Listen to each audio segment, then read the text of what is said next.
दिखाया गया। जाहिर है जो बात इतनी बार दोहराई गई, इतनी बार सुनी गई, उस पर विश्वास ना करने का कोई कारण नहीं है। मैं भी वर्षों यही मानता रहा कि श्री राम ने मां सीता को त्याग दिया और यह उनकी बहुत बड़ी भूल थी। स्त्री जाति के प्रति उनका अनादर था। वाल्मीकि रामायण और रामचरितमानस के अलावा भी रामायण के लगभग 300 अलग अलग रूप हैं।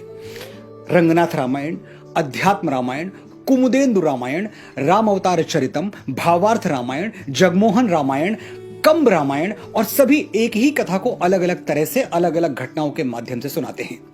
कहीं कुछ लिखा हुआ है तो कहीं कुछ और। राम की कथा ही नहीं, पात्रों के चरित्र और घटनाओं का स्वरूप भी एक दूसरे से काफी अलग है। तो सवाल यह है कि प्रामाणिक किसे माना जाए, सही कौन सी रामायण है?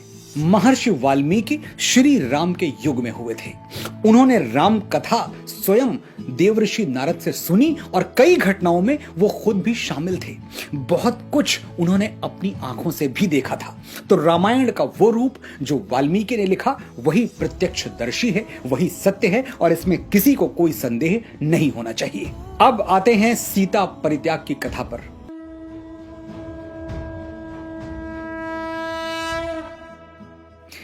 ये पूरी कहानी रामायण के उत्तरकांड में लिखी गई है।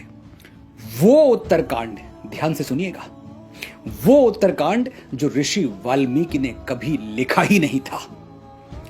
बिल्कुल ठीक सुन रहे हैं आप। महर्षि वाल्मीकि ने उत्तरकांड कभी लिखा ही नहीं था। श्री वाल्मीकि रामायण में मूलतः सिर्फ 6 कांड हैं। बालकांड, अयोध्या कांड, अरण्य कांड, किष्किंधा कांड, सुंदर कांड और युद्ध कांड। उत्तरकांड ओरिजिनल वाल्मीकि रामायण का अंश नहीं है। अब यह बात मानना शायद आपके लिए थोड़ा मुश्किल हो। मैं चाहता भी नहीं कि आपके प्रश्नों को यह कह के शांत कर दूं कि जो हम कह रहे हैं वही सही है, राम के नाम पर मान जाइए। बिल्कुल नहीं। हमारी संस्कृति में जिज्ञासा का सम्मान सिखाया जाता है, तर्क दिए जाते हैं, शास्त्रार्थ होते हैं। हम डांट कर या डरा कर किसी को कुछ नहीं मनवाते। ऋषिपुत्र नचिकेता के प्रश्नों के उत्तर स्वयं यमराज ने दिए। कठोपनिषद की यह कथा बहुत अद्भुत है और बहुत जल्द मैं इस पर एक पूरा वीडियो बनाऊंगा। श्रीमद् भगवद गीता में अर्जुन की शंकाओं का समाधान भगवान कृष्ण 18 अध्यायों तक करते रहे। अर्जुन किसी बच्चे की तरह बार बार एक ही प्रश्न पूछता रहा, सिर्फ शब्द अलग थे, लेकिन कृष्ण पूरे धैर्य के साथ अर्जुन को उत्तर देते रहे जब तक कि अर्जुन की शंका का समाधान नहीं हो गया। आज आप भी तर्क सुनिए और खुले मन से समझने का प्रयास कीजिए कि क्या सचमुच श्री राम ने मां सीता का त्याग किया था।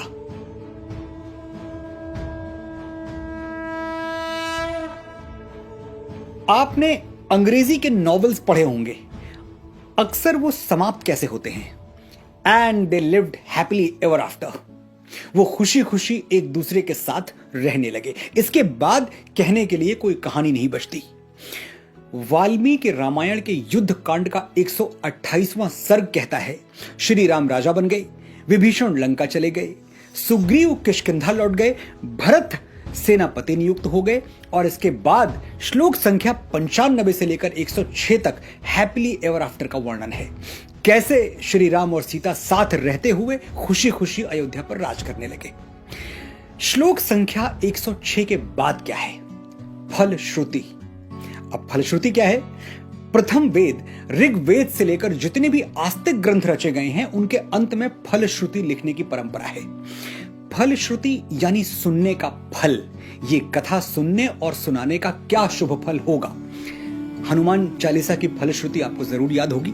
जय जय जय हनुमान गोसाई, कृपा करहु गुरुदेव की नाई, जो सतबार पाठ कर कोई, छूटहि बंदी महासुख होई, जो यह पढ़े हनुमान चालीसा, होए सिद्ध साखी गौरीसा।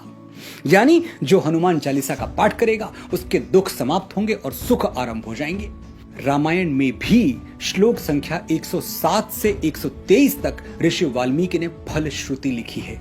यानी औपचारिक रूप से रामायण की कथा समाप्त हुई, कुछ और लिखने के लिए शेष नहीं रहा।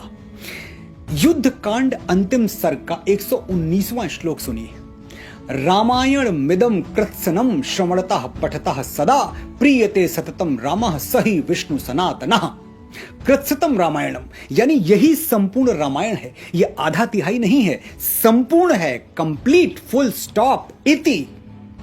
आगे 121वें श्लोक में वाल्मीकि लिखते हैं, एवमेतत् पुरा व्रतमाख्यानम भद्रमस्तु वह प्रव्याहरत विस्त्रब्धम बलम विष्णोः प्रवर्धताम।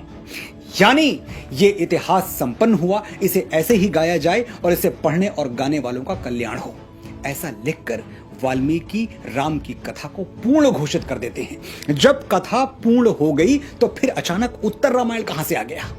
साफ जाहिर है कि उत्तर कांड बाद में जोड़ा गया और वो पूरी तरह काल्पनिक है। ऐसा क्यों किया गया मैं नहीं जानता, लेकिन इसमें राम और सनातन के विरुद्ध षड्यंत्र की गंध तो आती है। रामायण का उत्तरकांड पढ़ते हुए बार बार लगता है कि जानबूझकर राम को कलुषित करने का, उनकी छवि को बिगाड़ने का प्रयास किया जा रहा है। उत्तरकांड का एक श्लोक है, सीता मादाय हस्तेन मधुमैरेयकम शुचि पाययामास काकुत्स्थः शचीमिव पुरंदरः। यानी भगवान राम सीता जी का हाथ पकड़कर उनको मैरेयक मधु पिला रहे हैं, मदिरा पिला रहे हैं। पूरी रामायण में कहीं भी श्री राम मदिरा पीते हुए नहीं पाए गए और अचानक उत्तरकांड में वो सीता को मदिरा पिलाने लगे। क्या ये विश्वास करने योग्य है? यह श्लोक 42वें सर्ग से है। इसी सर्ग में आगे लिखा गया है, मनोभिरामा रामास्ता रामो रमयताम वरह रमयामास धर्मात्मा नित्यम परम भूषितः। यानी श्री राम वारांगनाओं को, वेश्याओं को प्रसन्न कर रहे हैं और उनका नृत्य देख रहे हैं। जो भगवान राम जीवन भर एक नारी व्रत धारण किए रहे, सीता के अलावा जिनके जीवन में किसी स्त्री की छाया तक नहीं मिलती, वो वेश्याओं का नृत्य देख रहे हैं। राम के चरित्र पर यह लांछन नहीं तो और क्या है? और ये लांछन महर्षि वाल्मीकि क्यों लगाएंगे, जो राम को विष्णु से भी बड़ा मानते हैं, उनको महाविष्णु कहते हैं। युद्ध कांड में वाल्मीकि राम को भ्रातृभि सहिता श्रीमान कह के संबोधित करते हैं। यानी श्री कौन है? देवी सीता। वो हमेशा राम के साथ रही, तभी वो श्रीमान कहलाए। हमेशा राम के साथ रही, ध्यान दीजिएगा। युद्ध कांड के 128वें सर्ग में वाल्मीकि साफ साफ लिखते हैं कि भगवान राम ने सीता जी के साथ हजारों वर्षों तक अयोध्या पर राज किया और सैकड़ों अश्वमेध यज्ञ किए। राज्यम 10 सहस्त्राणि प्राप्य वर्षाणि राघवः शताश्वमेघा ना जन्हे सदश्वान भूरि दक्षिणान। जब हजारों वर्षों तक राम सीता के साथ रहे तो वनवास कब दिया? लेकिन यह तो सच है कि अग्नि परीक्षा मां सीता ने दी थी, अयोध्या में नहीं, लंका में। सीता ने रावण वध के बाद अपने निष्कलंक सतीत्व का उदाहरण प्रस्तुत करने के लिए अग्नि परीक्षा दी थी, ना कि राम का संदेह दूर करने के लिए, क्योंकि राम को तो कभी अपनी सीता पर संदेह था ही नहीं। युद्ध कांड के 116वें सर्ग में सीता जी कहती हैं, यथा में हृदयम नित्यम नाप सरपति राघवात तथा लोकस्य साक्षी माम सर्वतः पातु पावकः।